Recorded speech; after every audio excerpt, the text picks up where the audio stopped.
Komunikasi prososial adalah komunikasi yang menguntungkan individu, kelompok, ataupun masyarakat dengan cara tertentu. Komunikasi ini dapat berupa pesan verbal, nonverbal, atau kombinasi dari keduanya.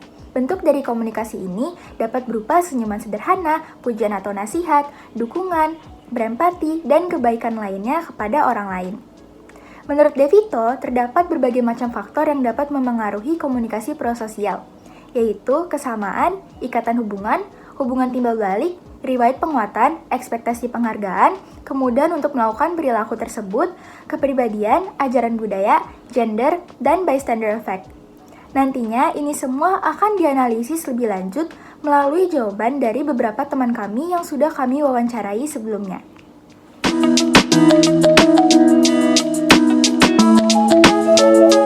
Halo, boleh kenalin diri dulu, nama lo siapa, dari jurusan apa?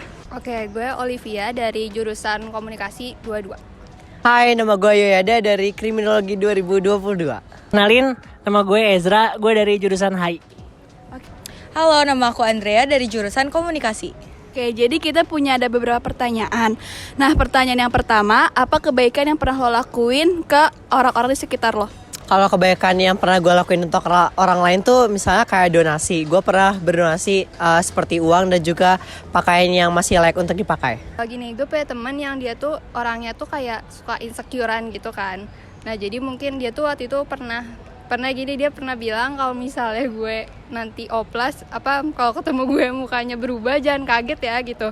Terus gue kan kaget gitu ya, maksudnya kayak kenapa kayak gitu. Ternyata dia tuh kayak ada temennya yang kayak ngatain dia gitu. Nah terus gue tuh kayak ngeyakinin dia kalau misalnya kayak gimana biar bisa self love gitu.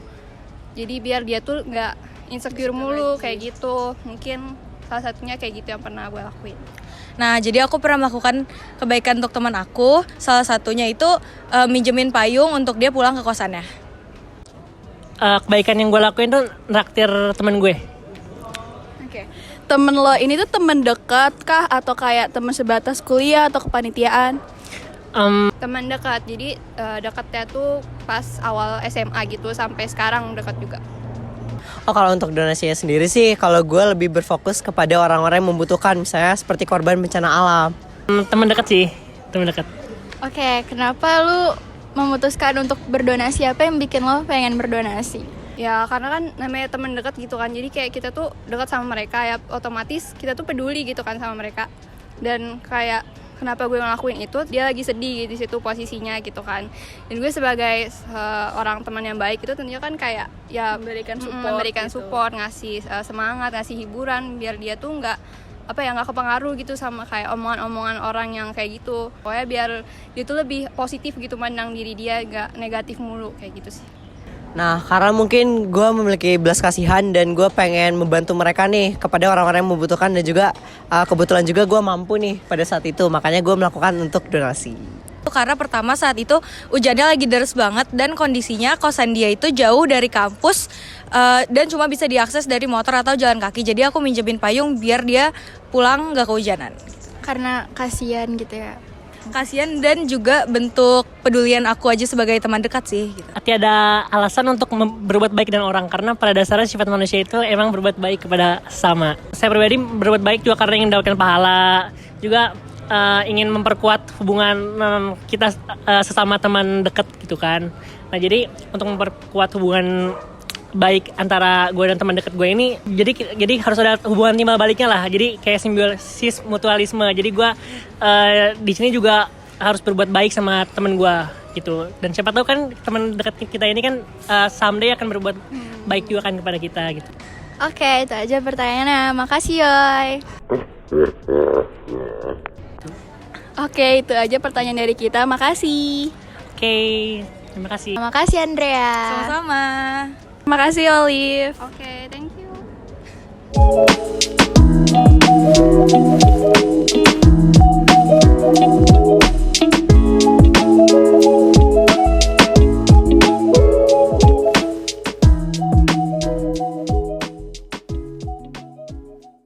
Dari 4 teman yang telah kami wawancara sebelumnya, dapat disimpulkan bahwa terdapat banyak faktor yang mempengaruhi seseorang dalam melakukan komunikasi prososial, dan mungkin ada beberapa faktor lain juga di luar apa yang telah kami tulis. Dapat dilihat juga bahwa gender mempengaruhi komunikasi prososial. Perempuan cenderung terlibat dalam komunikasi verbal seperti memberikan pujian, nasihat, dan lainnya, sementara laki-laki cenderung terlibat dalam komunikasi nonverbal seperti memberikan barang atau suatu lainnya sebagai bentuk kepedulian. Namun mereka tetap punya caranya masing-masing dalam komunikasi prososial. Dari video wawancara tersebut terlihat bahwa the law of reciprocity atau hukum timbal balik sangat berpengaruh dalam komunikasi prososial. Karena jika seseorang memberikan manfaat kepada kita, kita cenderung membalasnya dan mungkin kita juga mengharapkan imbalan di masa depan. Ikatan hubungan atau relationship bonds juga sangat mempengaruhi.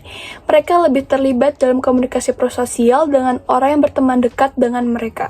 Semakin intim atau semakin kuat hubungannya, maka akan berpotensi lebih besar dan semakin cepat untuk memberikan bantuan atau melakukan komunikasi prososial.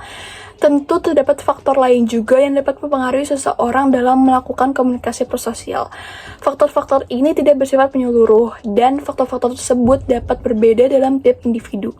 Selain itu, konteks dan situasi tertentu juga dapat mempengaruhi seseorang dalam melakukan komunikasi prososial.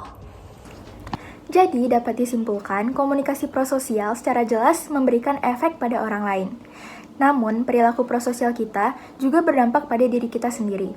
Kita merasa lebih baik tentang diri kita sendiri karena telah melakukan sesuatu yang baik untuk orang lain. Dan dalam banyak hal, komunikasi prososial bermanfaat bagi masyarakat secara keseluruhan. Setiap tindakan memiliki ripple effect, dan komunikasi prososial memiliki ripple effect yang positif. Sekarang